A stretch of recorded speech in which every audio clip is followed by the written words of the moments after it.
the Around the NFL podcast. Bunkercast, episode 3028. Welcome to another edition of the Around the NFL podcast. My name is Dan Hansis. I'm coming to you from a city filled with heroes in bunkers. Mark Sessler, Chris Wessling, Greg Rosenthal. What is up, boys? Hey, Dan. It does feel like that.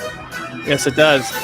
I did think that at some point, do we need to stop calling them Bunkercast? You know, NFL. Are we just, this is what the podcast is at this point? It's just the draft winners and losers show. And who knows if we're ever getting out of the bunkers?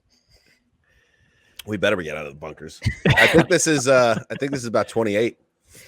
I think it's our 28th show in the garage and apartments and back houses and everywhere else. That's it. I know, right? Well, Pretty someone crazy. asked if you were a wagering person, would you bet on more bunker casts or more current Super Bowls? And this was a while ago, but I think bunker casts at this point are an easy out of the park home run. Oh, so 55 bunker casts. I mean, if we're back in the office by 55, I would say that's a violent coup d'etat in terms of society freedom.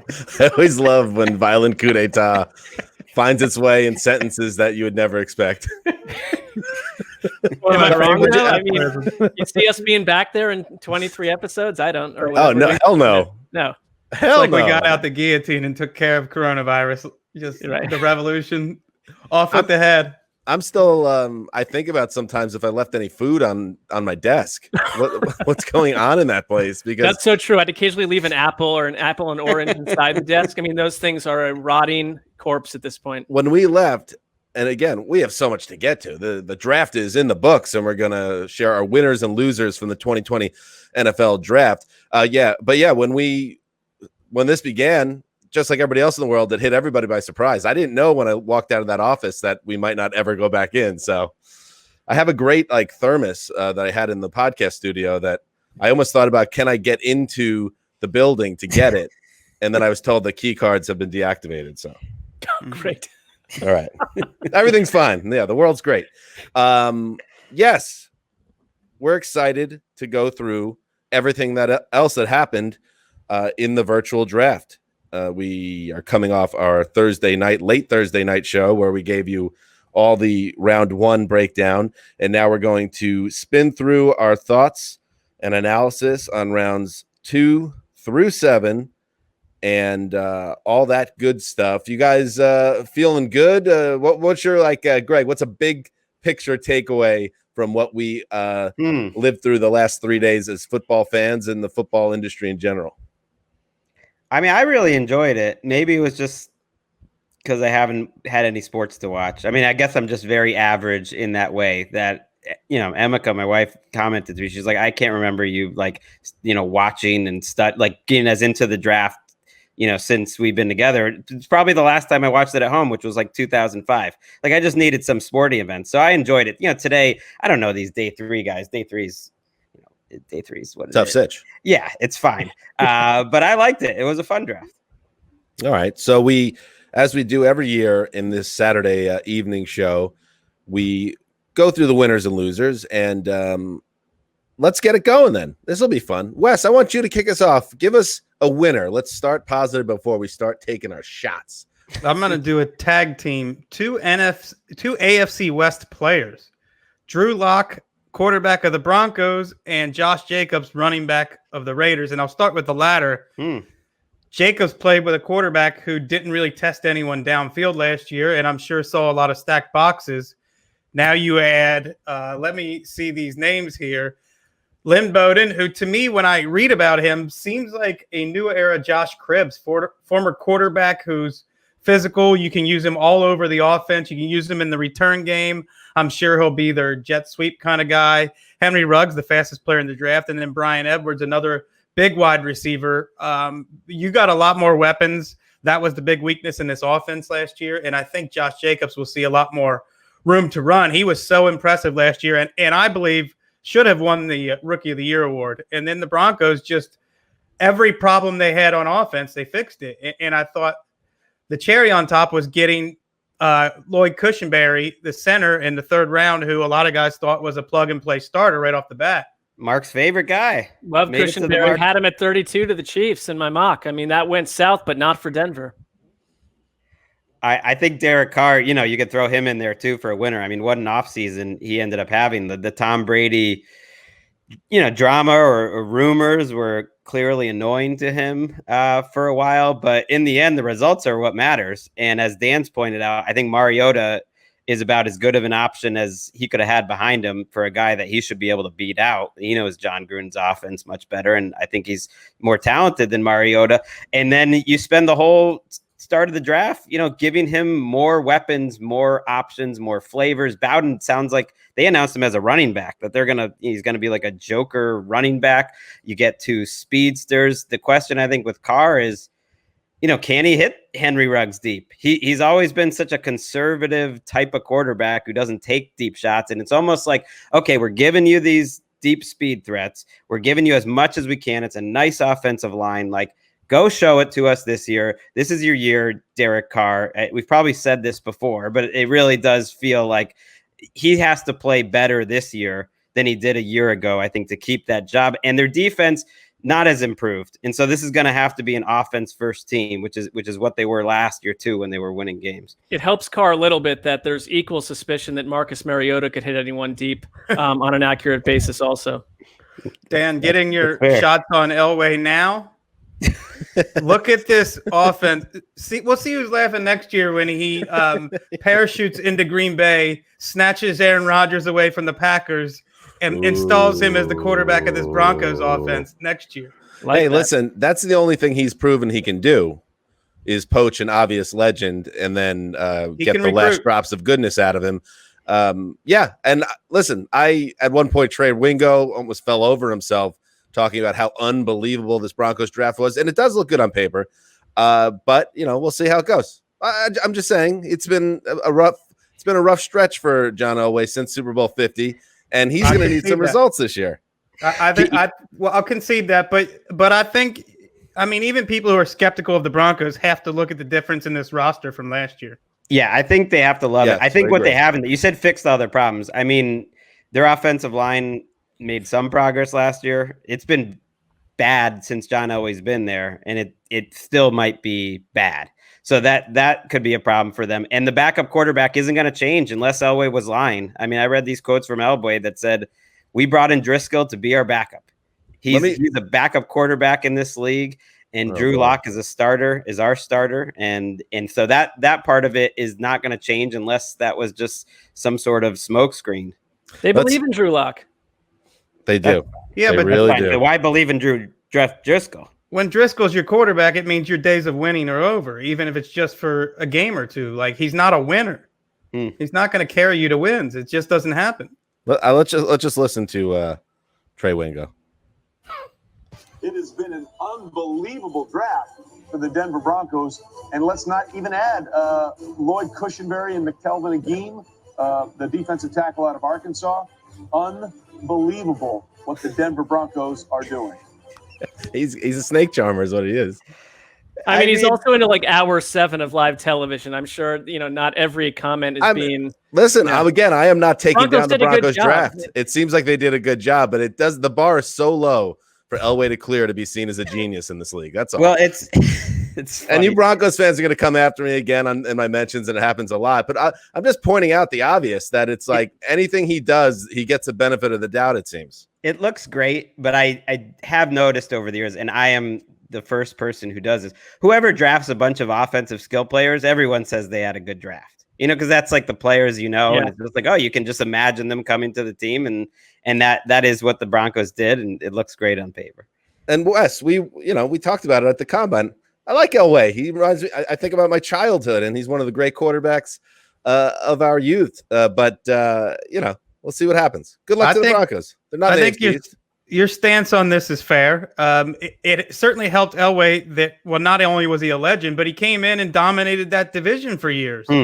And maybe that was all Peyton Manning, but I agree with you. What he's done at quarterback and offensive line since Peyton Manning left the Broncos is embarrassing. Well, you threw the Raiders and Broncos together. That whole division does look really good. Oh, yeah. The AFC North, but they and the all AFC do West. right now, don't they? That's what I fall for. I mean, I feel like 88% of the league feels like a playoff team to me. Smack dab in late April when everyone's added 8 or 9 players that everyone's gushing over relentlessly. I don't think so. In the AFC, to me, like the AFC East obviously doesn't look that great, and the AFC South is fine. But the AFC West and North in division, those games look like a lot of fun. I'll throw out another winner.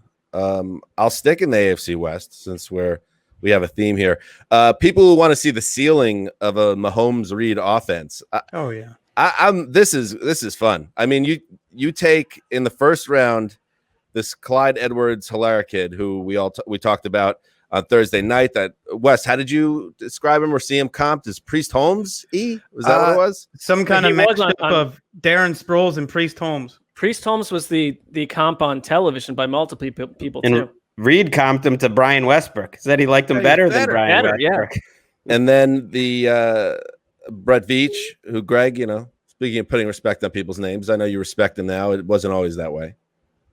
Well, I gave him like a silly voice on our You're the GM rankings. You're right, because he looked like the only GM that I could potentially compete with in like an altercation. That's up for grabs. Veach and Andy Reid, they bring in this running back. So imagine if he clicks and he's a star. And I feel like when you get a running back in the back of the first round, it makes me think of Josh Jacobs. These guys can hit the ground running, or in year one, you might even get the best season out of them. So we'll see what happens with that. They focused more on defense the rest of the draft, which makes a lot of sense as well. But I just, if I'm a Chiefs fan and I'm already on cloud 9 after what happened last year, you just think to yourself, a fully healthy Patrick Mahomes. Now you have a potential stud in the backfield. You keep Sammy Watkins, so the wide receiver group is coming back intact. As long as the offensive line holds up and they protect Mahomes, we're talking about a potentially historic offense. And you saw that in this draft, the way the rest of the AFC West tried to stack up their offenses because they're terrified about what's going to be happening in Arrowhead this year. And they don't draft players that don't fit their system. I mean, Reed, obviously, when you hear Brian Westbrook comparisons and Reed sees that and more, what coach do you trust more to plug him in and make him immediately productive? We're to the point where, by Saturday, every fantasy-related type podcast that was coming out and report and tweet about him, that running back, was like he's automatically vaulted into the higher upper echelons of fantasy drafts already, sight unseen. He also, Reed has the advantage of having been there 5 years and is a guy who you really trust to have a plan coming out of this if they don't have a lot of practice. Like that offense has been together. To Mark's point that he thinks it's going to help the teams, not having practice that have been together. I think that's true. It's going to be true for some teams, not most, but the Chiefs would be one. The Chiefs of any team, like they could show up tomorrow and play week 1. And I think they would be fine. Yeah. Mark, how about a winner? I'm going to double package the bottom half of the AFC North. Now, I think it's been, because I think, Wes, you'd agree with me that we don't really view the Bengals playoff run that got a little bit ballyhooed by some as really something that's mattered historically, that it's been 55 years since the Browns and Bengals have won a playoff game together. I would say one thing that comes out of this process, the entire offseason process for me, with Cincinnati and Cleveland, is a message to both fan bases that there's been a lot of discordant mishmashing, lack of identity, no idea what these teams have been about for the past couple of years, and for Cleveland a lot longer. Now I think it's pretty clear to be confident in the Bengals and the Browns. I am, and I think that the Bengals, obviously, all they could have done, if they did anything other than take Joe Burrow, it would have been a hot mess. They didn't mess around with that. You go get T. Higgins, and you look at what they didn't have last year. They now have AJ Green back. You get linemen like Jonah Williams back. Joe Mixon is Jonah Mixon. They added a bunch of guys on defense, and they were aggressive in free agency. And the Bengals, to me, have provided legitimate, tangible, exciting hope to Cincinnati and Cincinnati's fan base for the first time that I can remember in a legit long time, because I'm someone that simply looked at, and I realized that you guys think I was a little harsh on the Andy Dalton experience in general, but just as a ceilinged experience, that your excitement can only be so high, barring a Joe Flacco like Super Bowl playoff run. And I would go to Cleveland and say this: that you have Andrew Berry, who is the youngest general manager in the history of the NFL. And I thought that he went right into free agency and helped that team right away by going out and getting Jack Conklin on the right side. And when you got Jedrick Wills, I loved what they did with Grant Delpit at safety. They really, round after round in the draft, found value. And to me, it was very clear what the Browns are looking for in the draft. It is highly decorated college players who won national awards, who were team captains, who were not flash in the pan 1 year type guys, but showed production year after year. And when you use that system and that grid, they found value. And I'm not trying to overhype them. This is not based on my analysis. It's looking at draft guys. Getting excited, folks. Well, no, they were tweeting at me saying, you found value. Each one of these rounds, these players have done more than people realize at the college ranks. Will it work out? I don't know, but it's the 88 over under mark, 9.5 wins, Cleveland Browns. Well, I'm not sure they're even a better team than the Bengals. That's my concern would be more that I didn't think answer the question. Yeah. I would say they would 9 wins, so under. I'll go 9 wins, okay? And I think that might be enough to get the 7th seed in a weird AFC, but you don't mind the 7th seed now, do you? No, I don't at all. But I would say this, that the AFC North, which has truly just been owned by the Steelers and Ravens for eon upon eon, is now more intriguing, and it's freaky and it's weird. And it's like, I have to go back because, again, I just totally ignore the Bengals teams that went to the playoffs and didn't do anything. Back to when Wes and I were in 6th and 7th and 8th grade, were the last time that the Browns and Bengals had any sort of a rivalry or provided true challenge to the other teams in their own division. I think it may not all come this year, but we are heading in that direction. I'm sure this will be a soundbite that bites me in the butt 1,000 times, but I feel that way because I don't think it's just a mirage. I think there seems to be, with both teams, a plan. Both teams, a plan. The Bengals have a quarterback with charisma, and it's been a long time. I would go back to Boomer Esiason, the last time they had a quarterback with this kind of charisma, this kind of personality that's infectious. And I was texting with some friends and family from Cincinnati. This is the first time I've had legitimate hope for the Bengals in probably 30 years. Wow. I mean, I have some hope they can turn it around. And I think they got a great value in Higgins, who I was a little mystified why he slipped a little in the draft process. I mean, he's the guy that you would have expected would have been a top 15 type of guy. When you watch him, he's so smooth. He's so good. He just immediately reminds you of AJ Green. I mean, there's no one that you would think of in terms of a boundary receiver who's faster than he looks. And these guys tend to always fall a little bit in the draft. Not that Green fell, but these kind of long strider, tall guys who don't necessarily show the separation. DeAndre Hopkins is another guy that he got compared to. When you watch, I mean, he just is such a smooth receiver, and to throw him backing up Green for now, and then assuming he takes over for Green a year from now when Green probably leaves in free agency, it's fun. And to your Browns point, Mark, I think the best sign for them is like you didn't hear anything about them in the weeks leading up to the draft. They've been a leaky. Since this ownership came in, right? It's been messy, and this did not seem messy. Also, to your point, Mark, and this does feel like a time of transition after 20 years of the Patriots atop the league and being the big bully in town, that the NFL is maybe changing and going in different directions. Yes, Harrison? Okay. And how about some of these rivalries coming back? You know, the Bengals and Browns, you know, the Jets and Dolphins, the Giants and Redskins, you name it. Some of these teams that have been dormant for the past half decade, 10 years, bring it back. Yep. The draft, you need more than the draft for that, though. You need wins. Well, give us this, 30, I meant more. minutes, it was more the Giants and Redskins that stuck out there. Yeah. It's like, you got to start winning some games. I speak while we're on the Redskins. I'm just going to throw out a winner. We're all winners for never having to talk about Trent Williams trade rumors again on this podcast. And maybe the Redskins are winners in this too. Just that they, as we went to bed Friday night after day 2 of the draft, seemed like they were stuck with Trent Williams or they couldn't figure anything out, and they end up dealing him to the 49ers. For a 3rd round pick next year and a 5th round pick this year. And Joe Staley retires on top of that.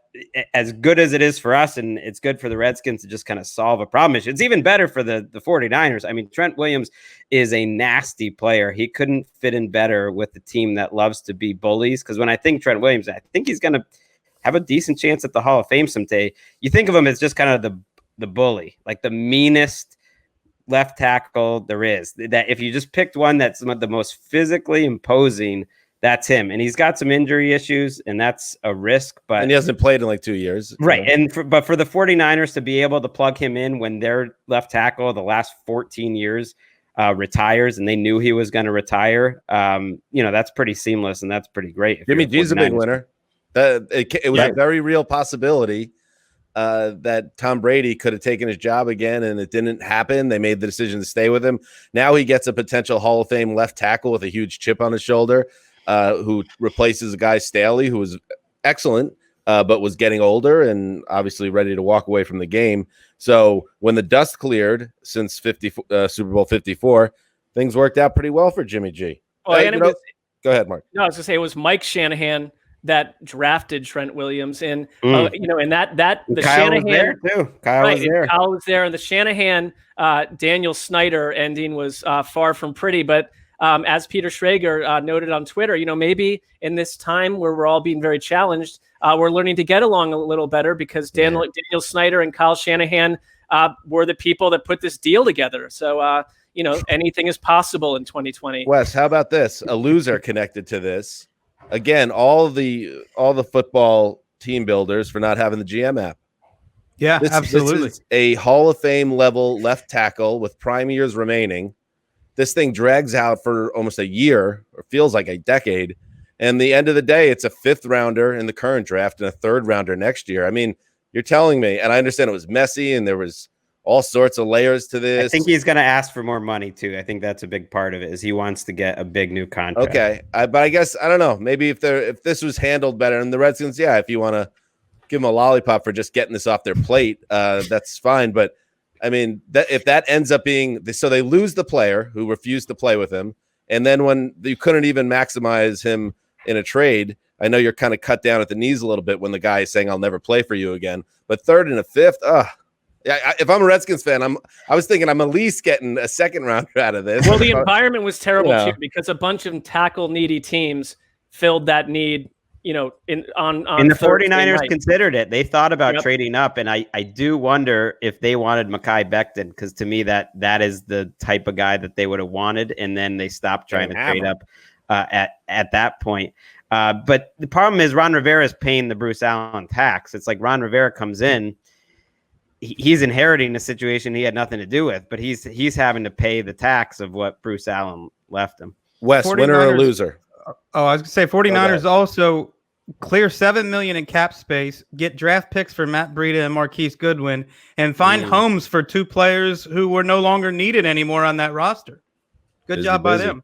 Yep. I like Breida in Miami. They didn't draft a running back, but their running backs are easy enough to find, and getting him for a 5th round pick is kind of a good example of it. That's kind of a great trade, I think. All right, Wes, you're up. Go either direction.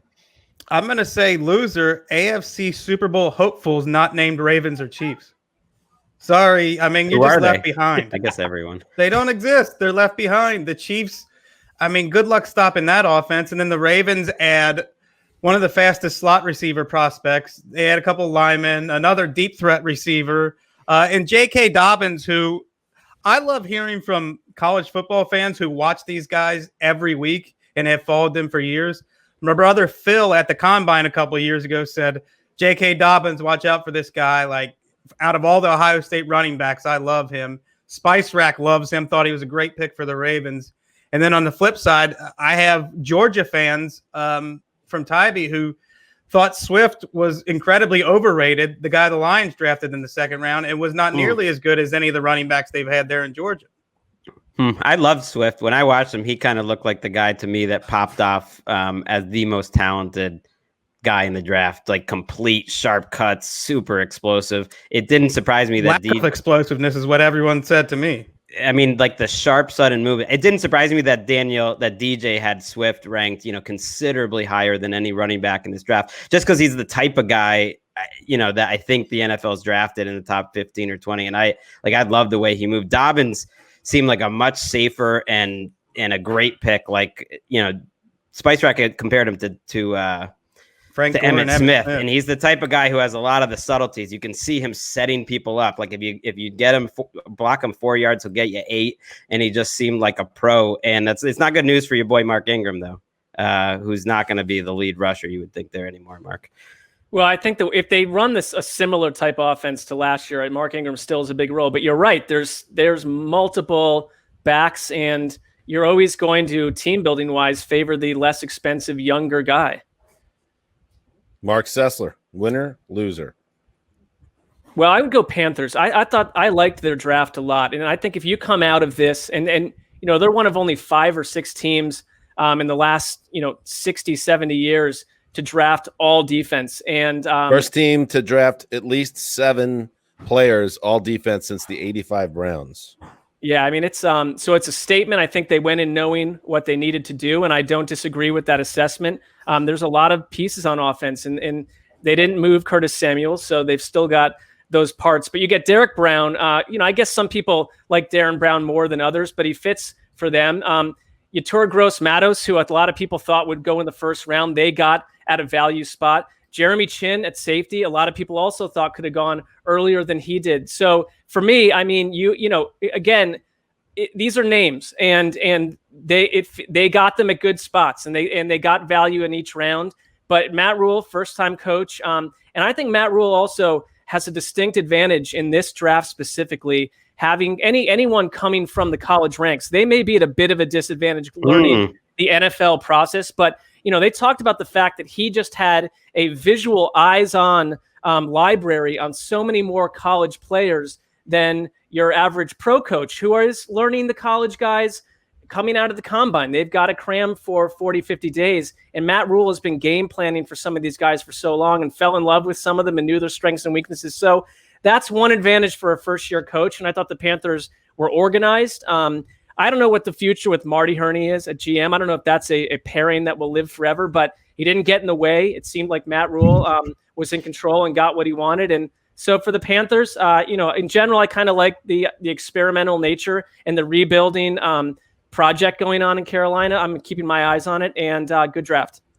So big winner, Phil Snow, the defensive coordinator. I mean, who's another guy who's coming from college. Not a lot of NFL coaches on that defense. So right. it is an experiment. Like their defense is a total mystery, but it's pretty talented in the front 7.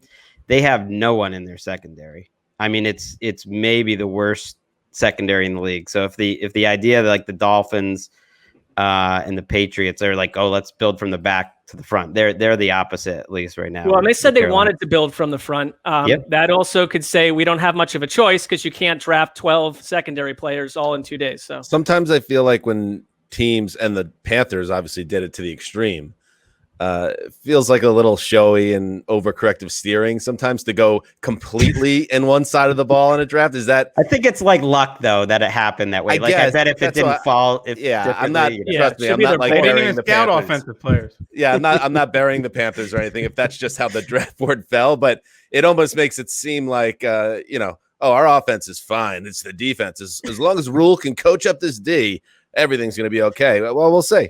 I think they could have taken an offensive tackle or someone else if the right person, if things had gone a little differently. But you're right. And they'll probably end up taking 5 or 6 offensive players next year because they realize that they don't have anything on that side of the ball. Well, how about a nice measured draft? I'll stay out of it. And a quarterback. Their offense does look pretty solid 6.0 on paper. All right. Let's get negative. All right. I'm throwing out a loser. Yeah. How about Eagles fans? I'm giving you a big fat L. Colleen is, by the way, one of the more sweet-natured people I know. She's just a good woman, and she was legitimately thorny. Well, I think after she got off, and she did amazing work on Network all the days of the draft. But yeah, go on. I think she's dialed into the Eagles fans on Twitter and the Eagles media on Twitter, which for some reason were apoplectic that this was the worst draft ever, and that it became this like crazy groupthink that they've just torn down the building because in the first round you know, it hurts. You see CeeDee Lamb go to the Cowboys. I guess that hurts. It's like, oh my gosh, we took the number 6 consensus receiver instead of the number 4 consensus receiver. And like this guy, you know, Jalen Reagor, like fit their needs. Like who are you? There's some draft experts that like that was a crazy pick. So they were already on. I think Lamb was like the number 1, but no, I'm talking about Reagor was 6, and people were upset that they didn't take Jefferson. I mean, I'm sure they would have loved to trade up, but it hurt that they saw the Cowboys go. But then what really made him go crazy was Jalen Hurts. And I'm not surprised that the fans in the media went crazy that you used the late second for a quarterback. But this always annoys me. Like fan bases always go crazy when a team that has a quarterback takes another quarterback. And I think if it's the right player and it's the right spot in the draft and you're in whatever's going on, like quarterbacking is so valuable that everyone wants this immediate gratification of like, you can imagine he gets plugged in. Hey, most late second guys don't help you that much right away anyways. Like you want a guy that's going to develop and everything. And quarterback is so important that it makes sense to me that you keep drafting quarterbacks. Like I think the Patriots drafting Jimmy G and Jacoby Brissett makes sense. The Saints have invested a lot in backup quarterbacks. And of all the fans, are you about to go Charlie Casserly on us? The most important person on the organization is your quarterback, and the second most important person in your organization is your backup quarterback. And you know who should know that more than anyone? The Eagles. They had a near MVP as a backup quarterback in Michael Vick. They had a Super Bowl MVP as a backup quarterback in Nick Foles, and they have a starting quarterback with durability problems. Like I just don't get why like they went so nuts about because it feels to the layman, to a fan, that especially coming off a very frustrating season in Philadelphia, where you really felt like the team builders did not do a good job building around the quarterback. And then you hear for 4 straight months about how this is the best wide receiver class in eons. And you get tons of value in the second and third round in this draft. And then in the second round, you take a quarterback. And I think Louis Riddick might've said it during the telecast, and Louis Riddick, I cannot stop staring at his background. He had a generic football bro background where it was a bunch of biographies for Bill Walsh, Bill Parcells, this guy, that guy, all NFL legends. And then just like Mark. And then right in the middle is an unauthorized Jay-Z autobiography. And I'm like, what? How did that get in there? Everything else is football, and then just this one Jay-Z book. I don't know. Just to let you know, I have Anais Nin down here. I don't think Louis Riddick has Anais Nin novels on his. At least to the Jay-Z thing where he it was like he wrote the lyrics and it was a little bit of his own book. Is that what it was? No, okay. I'm saying at least have that one, not some unauthorized. I think half of Colleen's. I don't know what book it was. It just said Jay-Z. Half of Colleen's being triggered was the fact that the Cowboys should have been one of our winners that we listed too. Well, my point. I got sidetracked by the Riddick conversation, but just that I think someone said on the telecast that your backup quarterback on a 53-man roster is like a top 30 commodity. So it is important to have that guy, especially with the Eagles. You're right. But you understand that frustration too from the fans who dealt with JJ Arcega-Whiteside and all those other Jags all season. But in a way that sort of helps prove the point. It's like last year, their late second round pick was Arcega-Whiteside. Of course you have to be right. Right. You don't give up. My point is like you don't know if this is going to work or not. They have to be right about Jalen Hurts. My point is if Jalen Hurts is good, and they obviously love him, and some people really do love Jalen Hurts, then it's going to be nice to have him. And who knows what's going to happen in the next 4 years? That's a valuable rookie contract to have. If he's just a backup, that's worth it to me. If he's a good backup, Greg, that's a very sound argument. And I bet there's a pocket of Eagles fans that would basically agree with what you're saying, but the draft is the event that I think that unleashes insane analysis from analysts and insane behavior from fans, because it's so separated from an actual on-field reality check that you're basically reacting. Most people, I know when even now we're not studying every one of these guys. Like it'll be a 4th round and the Browns will take someone. Well, why did they do that? Well, what do I know? I mean, it's like checking in 2 years and the guy's made 2 Pro Bowls. And I just wanted some other person who had a flashier name. I mean, fans don't act. Fans are just plugged in and passionate. And Eagles fans, are the ones who all right, I'm blaming the media more then. I'm blaming the media more because a lot of these Twitter follows I had, they were going just as crazy. I just do think it was a Dallas thing where you got Jerry Jones on this $45 billion yacht, which we saw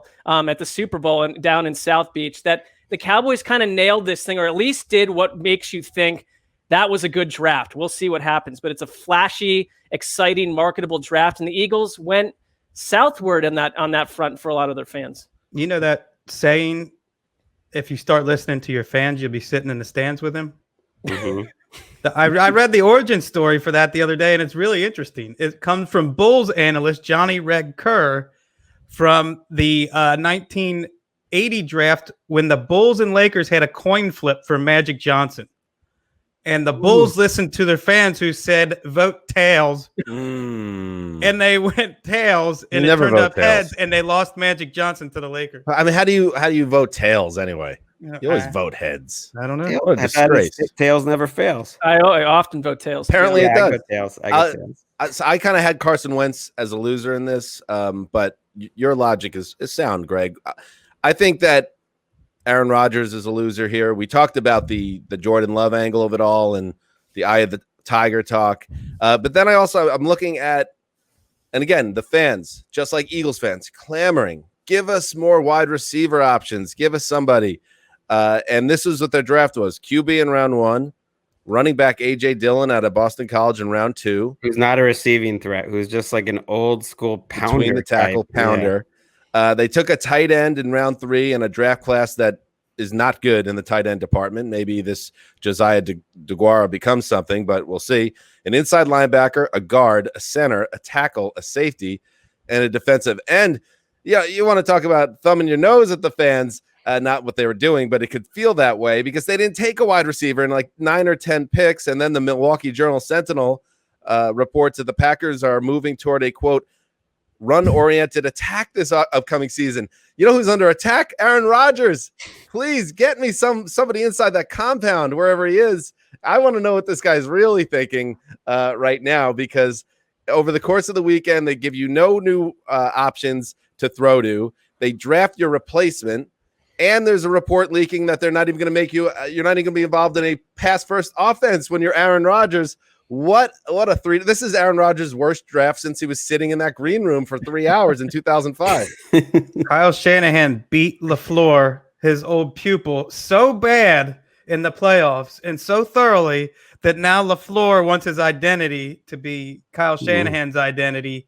And that's his old guy.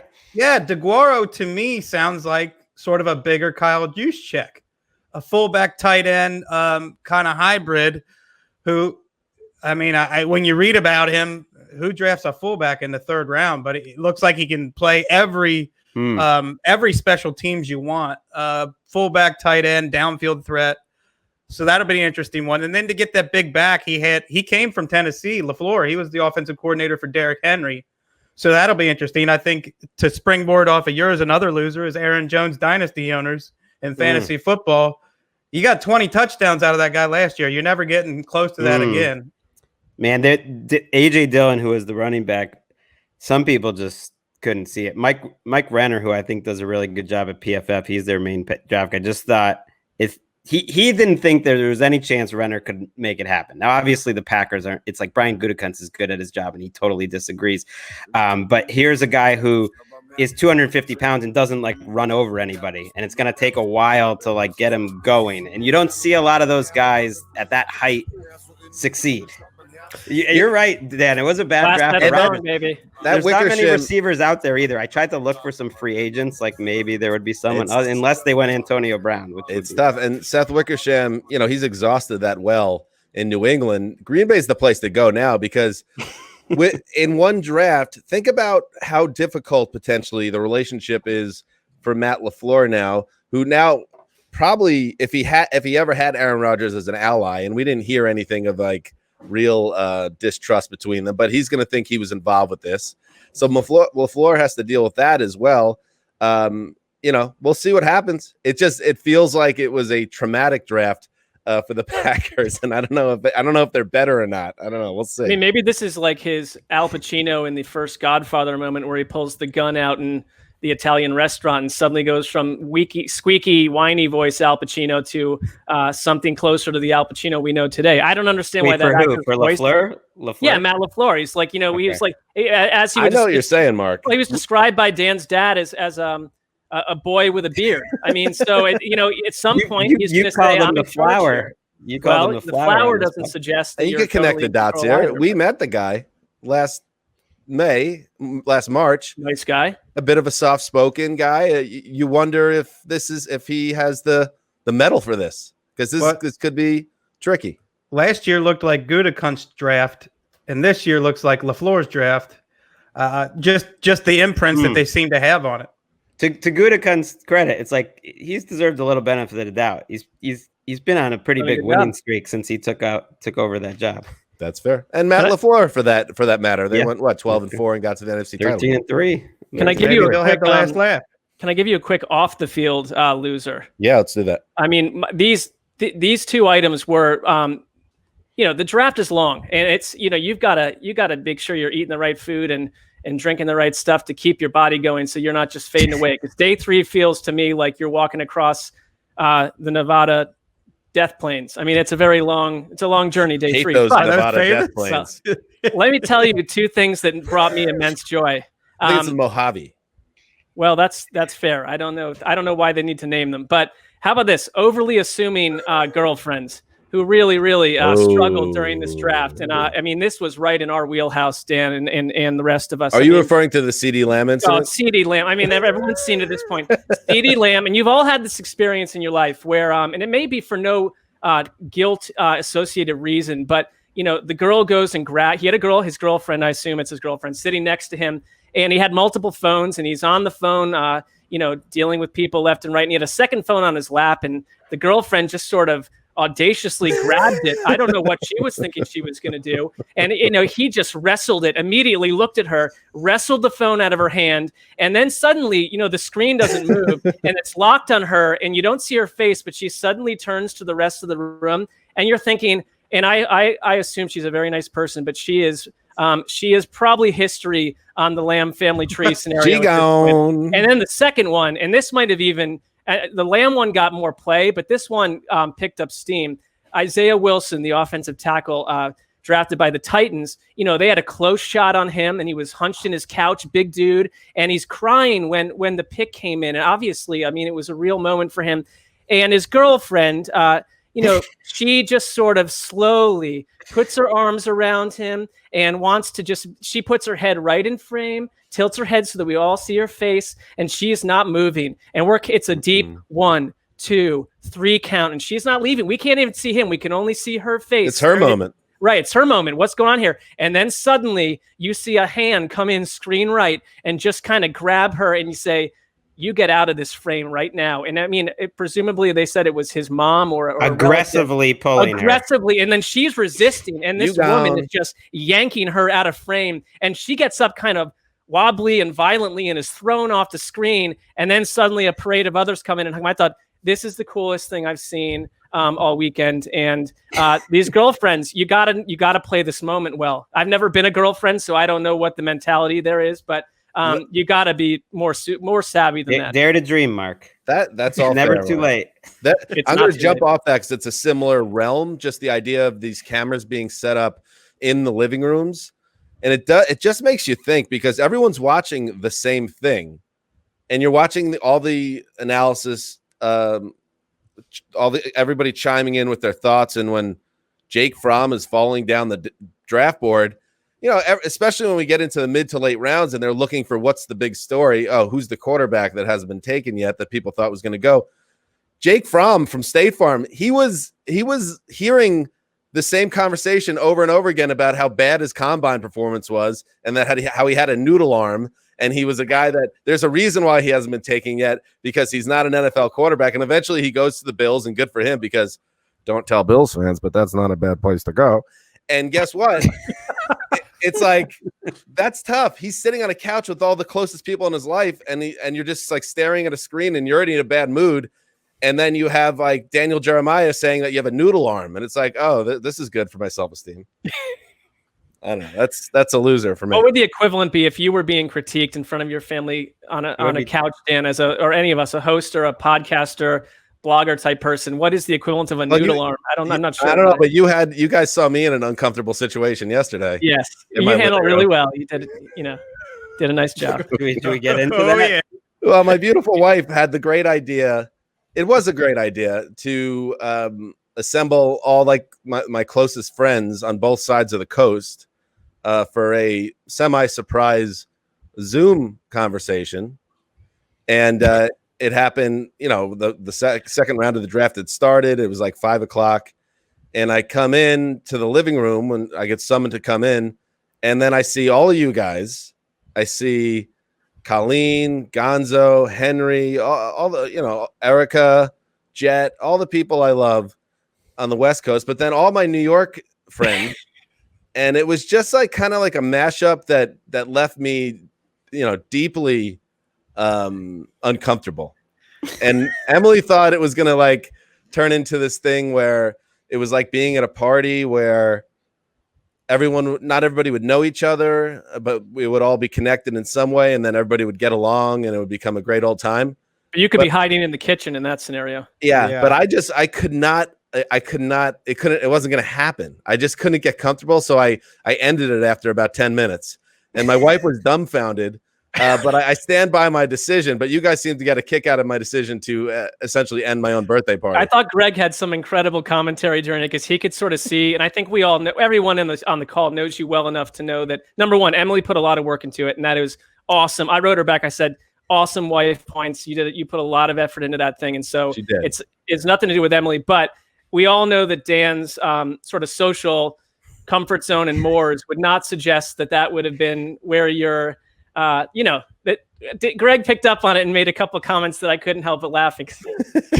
Well, I felt, Dan, I think we all would, knowing the three of us, maybe not Wes, but me and Mark and I would have felt the same as you, Dan, and not in a bad way, but just I would have felt uncomfortable and I wouldn't know what to do. And I would feel like everyone was like looking at me, and I would have so I could feel it. And knowing you, I knew that you wouldn't have set up the party exactly like this. You would have had a certain, way to do this. And I would have separated it.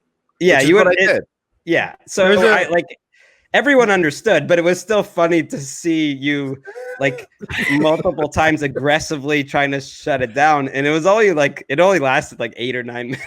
Yeah, and Emily was just like, "Wait, we're ending this?" And like, I was like, "There's going to be some explaining to do." But Simone was sitting right next to me. She's like, she's very much like you in that front. And she's just like, "I totally get where Dan's coming from." There was a moment right after I clicked end meeting where I could tell I was watching the gears turning in Emily's head, and she was deciding whether to be mad at me or not. And luckily she decided not to be mad because I explained it to her and I think she understood. And then shortly after I got on and did about an hour plus with all my New York friends. And I think we were planning potentially for all the West Coasters to do something after the show today. And that's just way better to me. Anyway, but it was a great thought, and I appreciate it. I want to read you a quote that I did send to the group text, which is one of the things you said to us, Dan, which was, Dan said, "I want to talk to you all individually soon, but I'm going to have to let you go." See, there's a very specific reason why I would have been just as uncomfortable as you guys in this situation. Okay.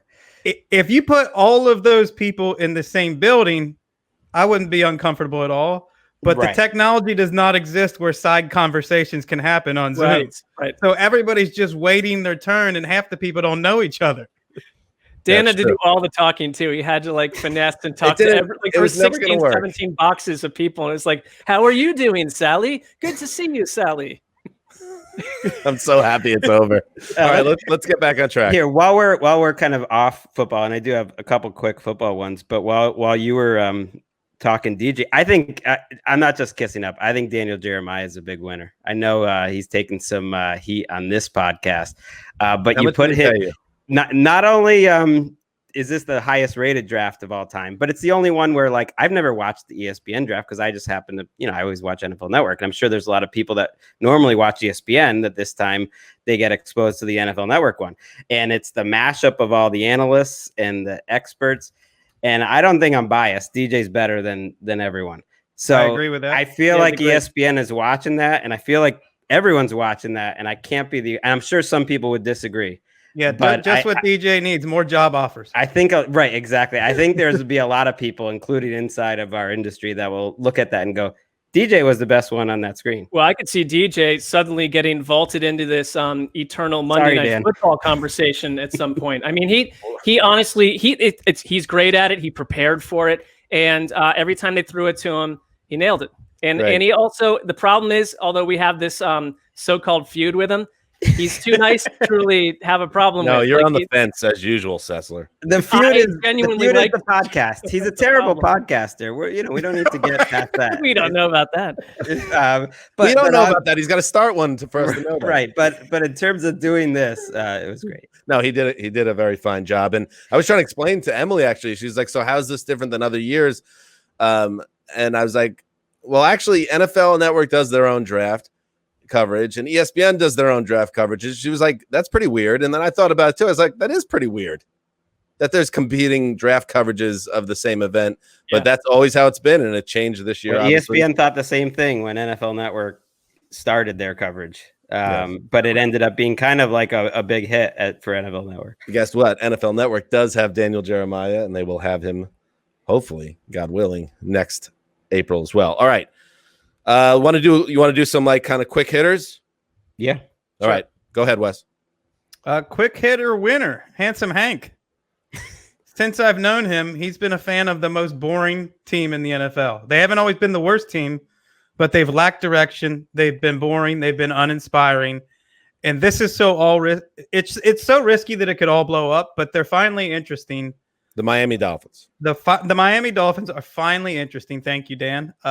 And they have so many players. They have so many young players because of the draft picks. I think they have more than twice the amount of players as the Pittsburgh Steelers on the roster. They are loaded with players. They go too deep at long snapper. To me, just the Dolphins are finally interesting, and I like it. I think they have the right coach to kind of coach up a young group like this, especially on defense. Brian Flores, like, you're going to have to be a teacher when almost your whole roster is rookies and second-year players. And you're right; they look a lot more fun than they did a few days ago.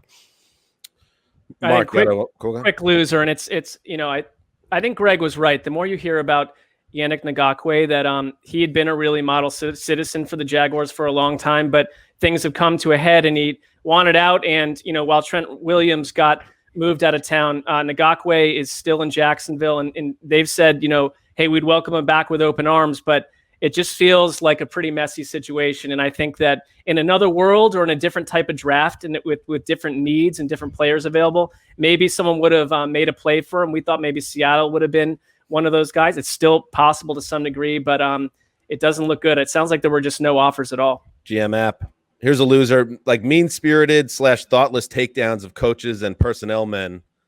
Now that we've seen them smiling and bonding with their children. Oh, it's hard now. 3 straight days. All these like cute kids, these, toddlers, grade school teenagers.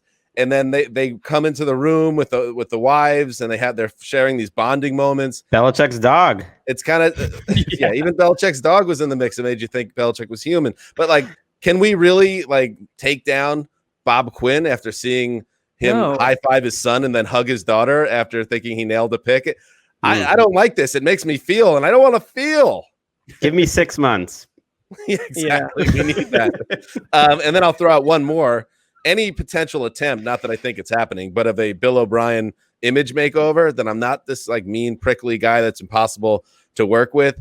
He was caught on camera on Friday night cursing at someone on the phone. It was supposed to be just like, and yes, GMs across the league are hard at work. And it just happened to hit on Bill O'Brien when he looked like yelling and cursing at someone about something. And then he stood up and kind of stalked off screen past his own son and kind of crossed over the camera. And clearly he was fired up.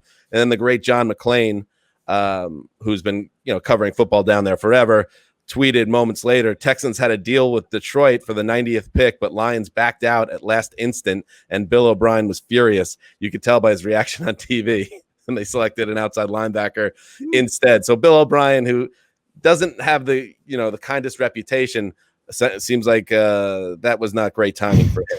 Lions denied this aggressively on the record too. Yep. For what it's He worth. who denied it supplied it. What about you, Greg? It was really funny to see his son too not change his expression the whole time watching it. His son has seen that before. I'll roll through a few quick winner QBs. Jarrett Stidham. I didn't think the Patriots were going to take a quarterback. They didn't. They added some tight ends. We'll see, but they believe in Jarrett Stidham. Whether they're right or wrong, like We've been saying that on this podcast. I think that's their guy. They were not looking for. Can they give up a 4th rounder for Andy Dalton? Be done with the charade. Thank you. Well, I mean, if he's been in their building and they like him, it's like, why not? Why not? But you're right. They could use a backup. Brian Hoyer. They're one pass and they went out and signed Cody Kessler. I mean, come on. They cut him. Yeah, they cut Cody No, Kessler. I mean, when they finally let Jared Stidham throw a pass, he threw one pass and then they're like, oh, we need to sign Cody Kessler. We get can't do it. Jacoby Brissett back at this point. There's too many quarterbacks. You could maybe.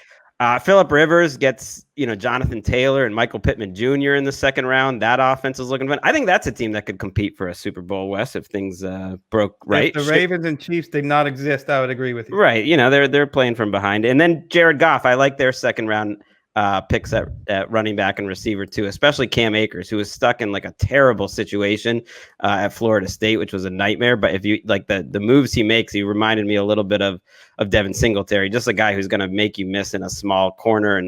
And they take Van Jefferson, who DJ compared directly to Cooper Kupp leading up to the draft, and now he's going to be with Cooper Kupp. Mark, I would just like to bring someone in who this whole draft he did not get a chance to hang out with his dad. This is Colton. It's his birthday today. Hey, look at that beautiful boy. 8 years old. How old? How's your birthday so far today? Good. What did you just bake for everyone? A cake. Well, you had to bake on your own birthday, Colton? Oh, kids love baking. He loves to bake. He loves to bake. So one of his gifts he got was a big cooking tray and all this other stuff, right? So nice. What'd you think of the Browns draft, Colton? The Browns draft. What do you think? Thumbs up? Yeah. What about, so let's show him your shirt real fast.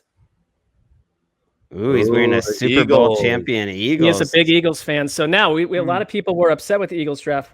How do you feel? Good. You were good? Okay. He feels okay about it. See, he's not going to be hysterical about it. And he's 8 years old. They're 8. So you've got a lot of experience on the world. So that shows right here. Well, happy birthday, buddy. Happy All birthday, Happy pal. birthday, Colton. Another April boy. We'll see, okay? A quick winner, Arizona real estate. The Cliff Kingsbury photo, which everybody was talking about. It was one of the biggest stories of night draft 1. The LA Times wrote about it.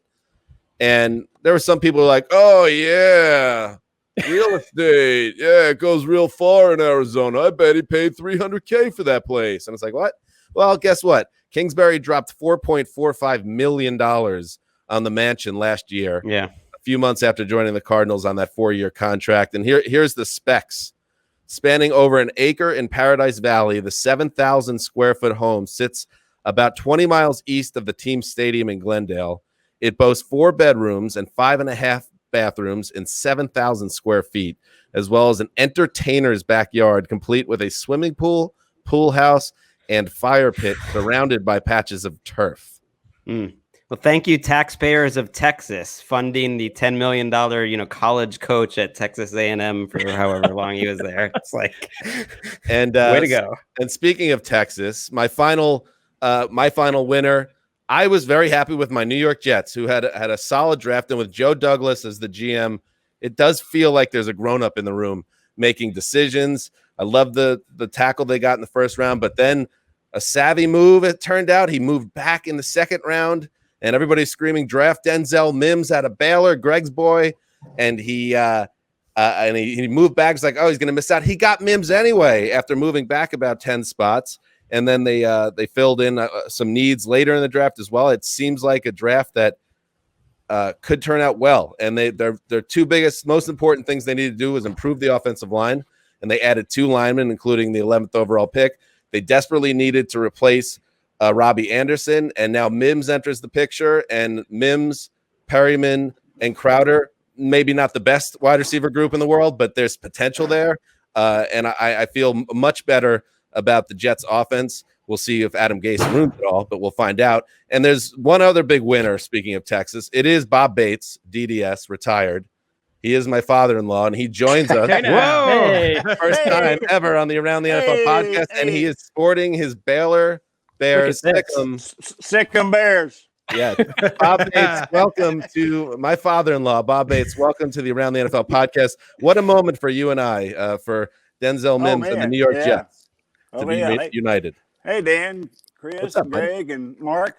Bob. You guys have been busy the last couple of days. Oh yeah. Boy, I couldn't be more excited about Denzel Mims going to the Jets. Now Dan has to get me some Jets gear so I can wear it and be a fan down here. Absolutely. So, Well, you know, we previously had a potential to bond on Bryce Petty. We won't talk about that. It did not work out. But he was operating in that old spread offense for Baylor. The Matt Rule offense is a little more pro-oriented. Why, Bob, and there are a lot of Jets fans that listen to the show, why were you pounding the table? Why did you think Denzel Mims was a guy that could be a star at this level? Well, he's always been underrated.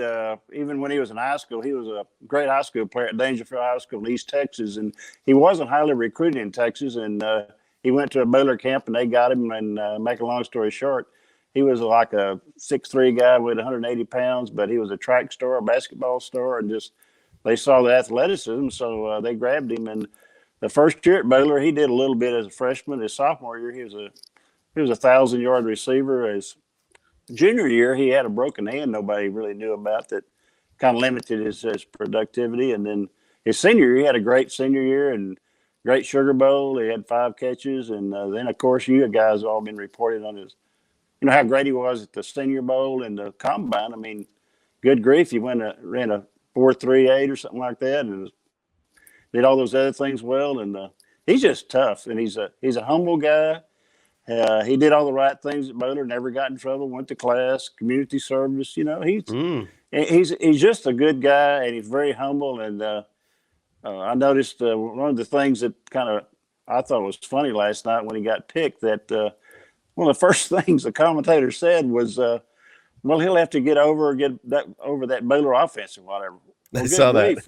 Hey, Matt Rule came in and they ran a pro style offense. So what you have to get over, I don't know. But, he's doing real well. He runs routes. But I think one of the most impressive things to me is not only his attitude and being humble and hungry, is that those 50-50 balls, man, he'll get them. He goes after them. He doesn't mess with anybody. Music to my ears. Yeah. Jets haven't had a guy like that in a while. What a scouting report. This is. I told you on again. Yeah.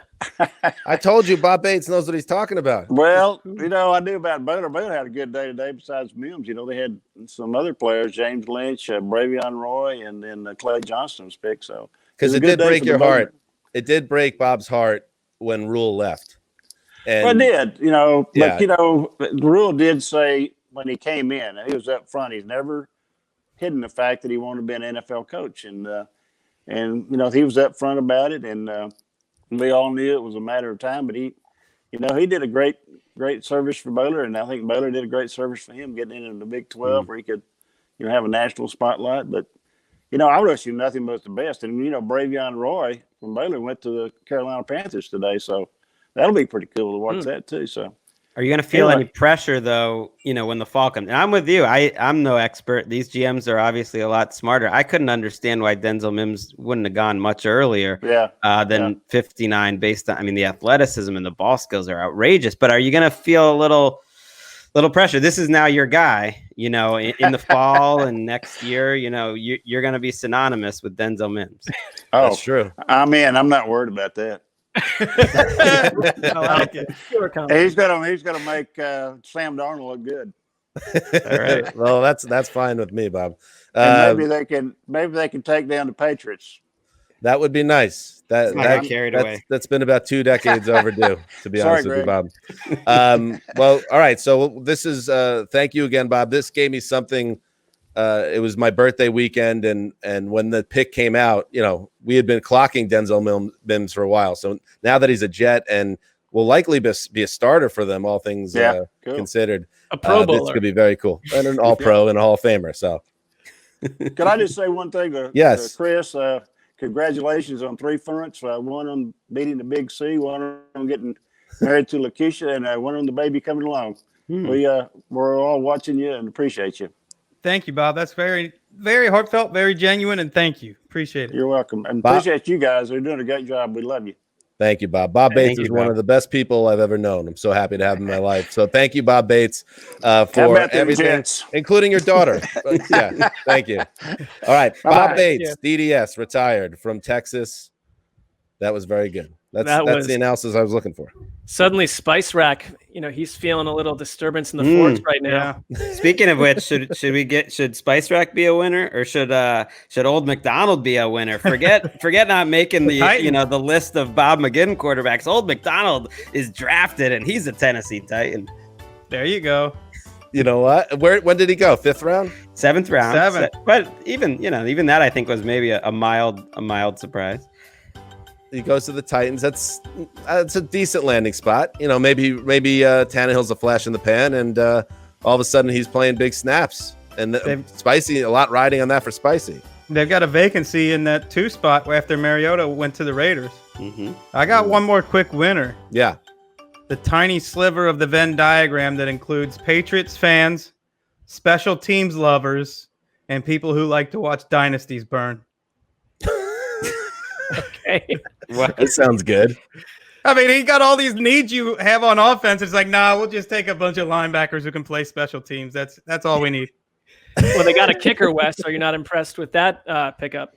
Yeah, I'm sure he's great. I don't know about his choice in tattoos, but I'm sure he's a great kicker. Wasn't the Patriots, the first pick from the Patriots was like the first D2 guy to go in the 2nd round in a long time? It was something obscure. Yeah, very obscure. You're not. Yeah, I think we literally made a joke about this last week that they're going to trade out of the 1st round and take a guy from like a made up school, and they took a guy from Lenoir Rhyme. Or Rhine, I don't even know, a D2 school. Yes, he was the highest one ever. Kyle Duggar, and then they took a bunch of Michigan guys, bunch of Bill sending statements with a little pooch on his lap. But I'll tell you, this kicker pick, and they took him in the same round they took Gostkowski. Not on my scouting report, Greg. 15 years ago, wasn't even listed as one of the top 10 or 12 kickers. But this pick upset me more than I think Gronk and Brady being in Tampa, because one of the things they have is a kicker legacy. And you're taking a guy with this. I mean, I learned about, the 3%, what is it called today? But you're taking a guy that needs to answer questions about his alt-right tattoo in his introductory press conference. He did explain that he didn't know what it meant when he got the tattoo, but I don't know. How do you stumble into that? Yeah. Well, and then he said, okay, I'm going to cover it now. It's like, well, you had it on for like 5 years. So I'm not really enjoying this. Will he counterpoint? Will he fit in well with a, as Wes would say, a portion of the Venn diagram of Patriots fans that feel just a tad meatheady? I think he's got to worry about fitting in that locker room. Are you talking about the Godsmack contingent, Mark Sessler? I mean, that's, I'm not saying that I know them personally, but I've heard stories. So, all right, good stuff, guys. Did we cover everything? We don't want to leave anything out. Any other kind of storylines from the draft? We'll cover it all in the week ahead. I have a feeling we're going to do another show at some point here. We do have, we are actually now with the draft now in the rear view. We are going to go away from the daily model during the week. Don't be upset, but we're going to still give you 3 shows a week. This week we will, though, move away from the Monday to Friday format. I'm sure we'll be back at it sooner rather than later. It's kind of like we all decided we're going to play it by ear. So, but this week we're going to do either 2 or 3 shows, and then after this week will be 3 a week until I would imagine things start to ramp up come training camp, hopefully. And we appreciate everyone who, we know we've been putting out a lot, and we appreciate like the people that are listening every day. It's kind of amazing like that we can put out daily at this time of year and people are still listening. But yes, the news is going to get, it's going to get quiet. It's a quiet time of the year for the NFL in any year, much less this one. Right. Yeah, I was going to just say, it was a year ago that, we'd finished this podcast, and we viewed that as the beginning, the genuine beginning of the off season. And the 4 of us and others went down to old Rocco's there in Culver City, and Wes was recorded drinking something called a fruity, bubbly explosion. That won't be happening today. And I actually genuinely miss our crew being able to hang out at this time of year from here until training camp. And it's something we look forward to. It's a really different world. And I think what's so different is at this point with the draft out of the way, we don't know. We move into a wilderness, and I just hope that there's something on the other end of it, football wise. Yeah, it's this time of year that really made me accept LA and California when I moved out here. This May through mid-July section that we get every year has been the highlight of living in LA for me, and I wonder what's going to happen this year. Well, you get a baby this year. That'll be Well, something. yeah, that's going to be great. Yeah, you'll But be that inside you a can lot do less. that any city. This Yes, we can. coincides the shuttering of outside interaction. It's going to actually work out for you on a small level because you're going to be inside regardless of what the laws of the city are. It's true. Although you do have that nice big backyard. Throwing an infant just in the middle of a backyard and kind of, I mean, Not that's not bad. That's not a bad place for an infant. Got to childproof that area, Wes. It's pretty childproof. Yeah. No way he's getting out. That little side garage. Just keep Brassy out of there. That's how you keep the child. Hey, we missed Brassy at the fire pit.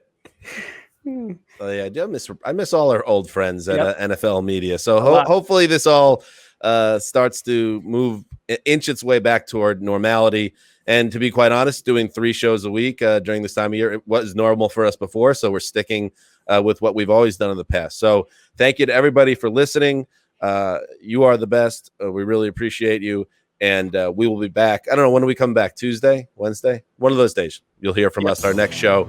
So please be there to listen to it. This is Dan Hansa signing off for Quiet Storm, the mailman, the old boss, Ricky Hollywood, Bob Bates, DDS retired. Until Tuesday or Wednesday.